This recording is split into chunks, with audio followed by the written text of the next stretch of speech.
រស់នៅក្នុងផ្ទះជាន់ផ្ទាល់ដីដែលជញ្ជាំងជួសដោយឫស្សី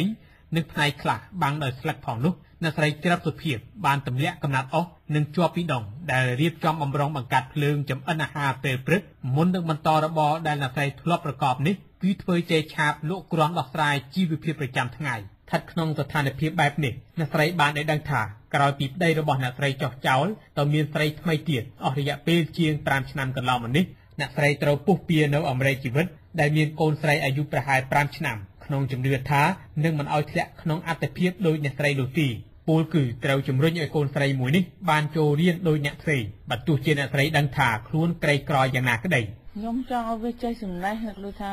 ធំឡើងវាមានការអភិវឌ្ឍទៅណាកុំឲ្យវាល្ងងខ្លៅអីចឹងឲ្យវាចេះអសរចេះអីចឹងក៏នួយបានធ្វើការងារទិញទួចអីណាចិញ្ចឹមជីវិតវាព្រោះអត់ពីខ្ញុំទៅចឹងណារស់ក្នុងឋានៈជាអ្នកចំណាក់ស្រុកដែលមានដើមកំណើតនៅស្រុកកំពង់ត្រាចនិងបានមករស់នៅភូមិព្រៃតុំខាងលិចឃុំព្រៃឃ្មុំស្រុកទឹកឈូខេត្តកំពតរយៈពេលជាង5ឆ្នាំកន្លងមកនេះអ្នកស្រីមានប្រសាសន៍ថាបើទោះជាប្រទេសជាតិមានការរីកចម្រើនយ៉ាងនេះក្តីតែអ្នកស្រីឲ្យដឹងថាការអភិវឌ្ឍទាំងនេះហាក់ពុំបានធ្វើឲ្យជីវភាពក្នុងនាមជាកសិករដូចជាគ្រួសាររបស់អ្នកស្រីមានការប្រែប្រួលច្រើននោះទេមិនខុសពីអ្នកស្រីច្រាប់សុភាពនេះឡើយអ្នកស្រីអែមប៊ូឈីរស់នៅភូមិទទឹងថ្ងៃឃុំបឹងទូខេត្តកំពតអ្នកស្រីឲ្យដឹងថាក្នុងស្ថានភាពបច្ចុប្បន្ននេះគេពិតជាមិនអាចមើលឃើញថាជនបទមានការវិវត្តដូចនៅតាមទីក្រុងក្រៅពីថ្នល់លំនិងផ្នែកខ្លះទៀតដូចជាសាលារៀនជាដើមទេក្នុងនោះក្រៅពីពឹងទាំងស្រុងលើរបរកសិកម្មនិងស៊ីឈ្នួលគេនោះផ្ទុយពីការថ្លែងនេះអ្នកស្រីអ៊ូសាវរីជាអាជីវករនៅក្រុងកំពតអ្នកស្រីមានប្រសាសន៍នៅថ្ងៃទី25ខែឧសភាថាការរស់នៅតាមទីក្រុងឬទីប្រជុំជនគឺពិតជាមានភាពងាយស្រួលជាងជនបទអ្នកស្រីចាត់ទុកថាព្រោះទីក្រុងមានសម្ភារៈប្រើប្រាស់គ្រប់គ្រាន់តាមតម្រូវការដូចជាប្រព័ន្ធអគ្គិសនីម្ហូបអាហារនិងសេវាសុខភាពជាដើមចំណែកខ្ញុំវាងាយស្រួលព្រោះថានៅផ្សារអញ្ចឹងយើងមានមុខអាជីពណាគាត់បើអញ្ចឹងនៅតាមជនបទគាត់គេថាបាក់ចុះឡើងផ្សារក្នុងការរកស៊ីអញ្ចឹងណាស្ថិតក្រោមហេតុផលដែលនាំឲ្យមានគម្លាតនៃការអភិវឌ្ឍរវាងទីក្រុងនិងជនបទសម្រាប់ប្រទេសកម្ពុជានៅតែជាបញ្ហាប្រឈមនៅឡើយនេះក្រុមអ្នកវិភាគបញ្ហាសង្គមនិងអ្នកស្រាវជ្រាវឯករាជ្យគិតថាមានកត្តាមួយចំនួនក្នុងនោះផ្នែកវិស័យកសិកម្មពុំមានប្រព័ន្ធធារាសាស្ត្រស្រោចស្រពការផលិតបានខ្វះទីផ្សារនាំចេញពលរដ្ឋពុំមានជំនាញវិជ្ជាជីវៈរដ្ឋាភិបាលពុំបានធានានូវគោលនយោបាយសម្រាប់កសិករនិងផែនការយុទ្ធសាស្ត្ររំកិលរបស់រដ្ឋាភិបាលពុំបានឆ្លុះបញ្ចាំងពីតម្រូវការរបស់ពលរដ្ឋលោកកែមលីអ្នកស្រាវជ្រាវឯករាជ្យជាន់ខ្ពស់នៃក្រុមអ្នកស្រាវជ្រាវ ART លោកចាត់ទុកថាហេតុផលដែលនាំឲ្យការអភិវឌ្ឍនៅតាមជនបទមានល្បឿនយឺតនោះក៏ព្រោះតែគោលនយោបាយនិងច្បាប់បទដ្ឋាននានាដែលតាក់តែងឡើងដោយរដ្ឋាភិបាលមិនបានគាំពៀសម្រាប់អ្នកក្រីក្រប៉ូលីសទាំងមន្ត្រីរាជការមានគាត់ចាប់ផ្ដើមរកស៊ីគាត់ចាប់បានបើកក្រុមហ៊ុនឲ្យកូនប្រពន្ធរបស់គាត់នឹងភាគច្រើនគាត់ចាប់ផ្ដើមបើកក្រុមហ៊ុននៅពេលហ្នឹងហើយគោលនយោបាយទាំងឡាយណាច្បាប់ទាំងឡាយណាដែលយើងឃើញច្រើនតែមាននិន្នាការទៅរកគេហៅថា pro rich policy គោលនយោបាយគាំពៀអ្នកមានយើងឃើញនយោបាយពីរដីសម្បត្តិសេដ្ឋកិច្ចហើយនិងដីសម្បត្តិសង្គមកិច្ចអនុម័តនៅឆ្នាំ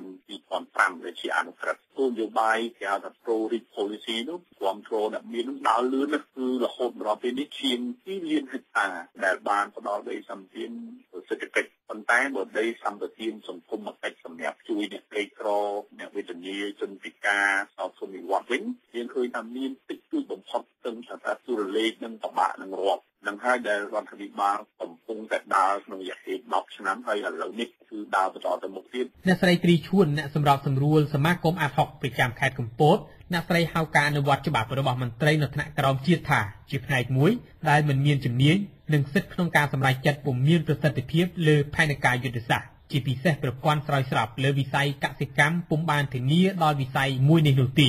ចំណែកលោកបណ្ឌិតឡាវម៉ុងហៃអ្នកវិភាគឯករាជ្យបញ្យល់ថាមានឫសគល់មួយចំនួនដែលនាំឲ្យមានភាពរាំងស្ទះដល់ការរីកលូតលាស់នៅតាមជនបទក្នុងន័យនេះលោកថាបញ្ហាសន្តិសុខនិងផ្លូវថ្នល់ជាអតិភិបចម្បងដែលជាផ្នែកមួយនាំឲ្យវិនិយោគិននានារារែកក្នុងការបណ្ដាក់ទុននៅតាមជនបទជាការពិតជាក់ស្ដែង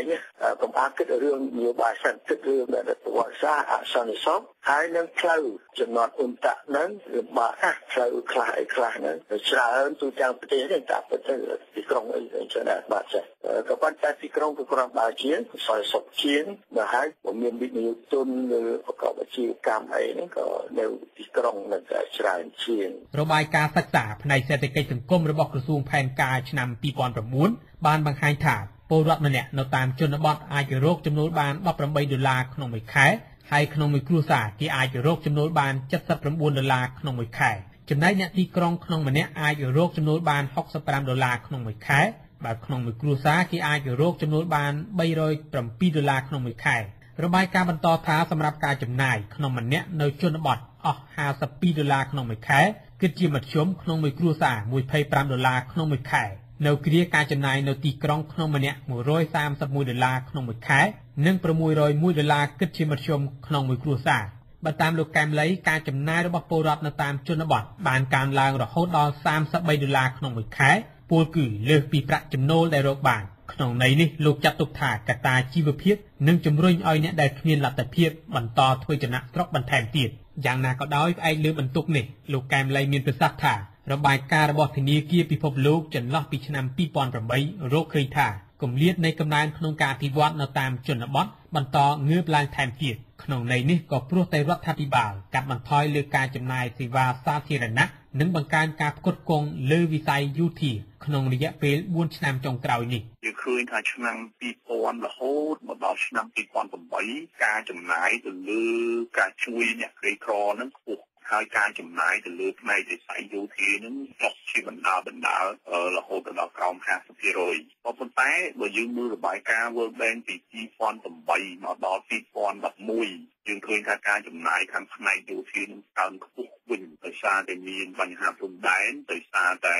យើងមិនមានបលាភាពនៅក្នុងការរៀបចំការដេញថ្លៃក៏ប៉ុន្តែលោកសានវឌ្ឍនាអគ្គលេខាធិការរងនៃក្រុមប្រឹក្សាស្ដារអភិវឌ្ឍវិស័យកសិកម្មនិងជនបទលោកចាត់ទុកថានេះជាដំណាក់កាលដំបូងនៃការអភិវឌ្ឍលោកបន្តថាការរីកលូតលាស់លើវិស័យសេដ្ឋកិច្ចក្នុងជំហានទី1សម្រាប់ប្រទេសកំពុងអភិវឌ្ឍគឺចាំបាច់ណាស់ភាពប្រជែងលើយន្តការស្មើភាពនៃសន្ទុះសេដ្ឋកិច្ចត្រូវបានកើតឡើងផងដែរប្រទេសណាក៏ដោយនៅពេលណាដែលចាប់ផ្ដើមសន្ទុះនៃការវិវត្តកាន់តែលឿនក្នុងដំណាក់កាលដំបូងវានឹងមានវិស័យភាពមួយចំនួនកើតឡើងនៅពេលណាដែលយើងស្វែងរកតុល្យភាពនៃការវិវត្តបានក្នុងកម្រិតណាមួយនោះវិស័យភាពនឹងមានការថយចុះទោះជាបែបណាប្រទេសកម្ពុជាត្រូវគេចាត់ទុកថាជាប្រទេសដែលពឹងផ្អែកទាំងស្រុងលើវិស័យកសិកម្មប្រមាណ 80%ស្ថិតក្រោមហេតុផលនេះក្រុមអ្នកវិភាគគិតថាផែនការរំកិលរបស់រដ្ឋាភិបាលហាក់ពុំបានគាំពៀនឹងឆ្លើយតបនោះឡើយទាំងផ្នែកច្បាប់និងជំនាញបច្ចេកទេសលើវិស័យកសិកម្មនេះខ្ញុំមនីរតន៍វិទ្យុអាស៊ីសេរី